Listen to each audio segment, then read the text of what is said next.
মাতা সারদামণি 1853 সালের 22 ডিসেম্বর জয়রামবাটি গ্রামে জন্মগ্রহণ করেন। তার বিবাহপূর্বক নাম ছিল সারদামণি মুখোপাধ্যায়। মাত্র 5 বছর বয়সে পরম পুরুষ ঠাকুর শ্রী রামকৃষ্ণের সঙ্গে তার বিবাহ হয়। রামকৃষ্ণের শিষ্যগণ তাকে জননীর আসনে বসিয়েছিলেন। চলো, মাতা সারদামণির বলা 10টা বাণী তোমাদের কাছে আজকে আমি বলবো। আর এগুলো শুনলে তোমাদের জীবনে কোনো দুঃখ কষ্ট কিছুই থাকবে না। সবই বলেছিলেন তার শিষ্যদের জন্য।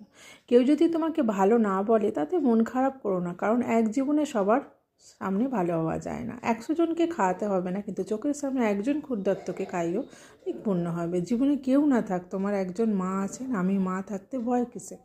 ভাঙতে সবাই পারে, গড়তে কজন পারে। নিন্দা ঠাট্টা করতে পারে সবাই, কিন্তু কি করে যে তাকে ভালো করতে হবে তা বলতে পারে কজন? কষ্ট ছাড়া কখনো উন্নতি সম্ভব না, তাই জীবনে উন্নতি করতে কষ্ট করে যাও।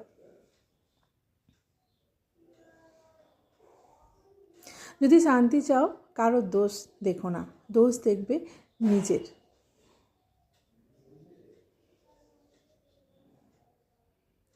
ভালোবাসায় সব কিছু হয়, জোর করে কায়দার ফেলে কাউকে নিয়ে কিছু করা যায় না। আর বন্ধুরা, আমার চ্যানেলটা প্লিজ সাবস্ক্রাইব করো। সংসারে কেমন করে থাকতে হয় জানো?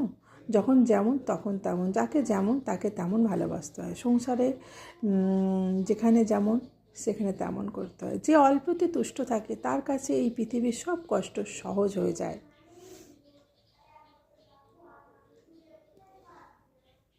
জগৎকে নিজের করে নিতে শেখো, কেউ পর না, জগৎ তোমার। এটা হলো সারদা মায়ের 10টি বাণী।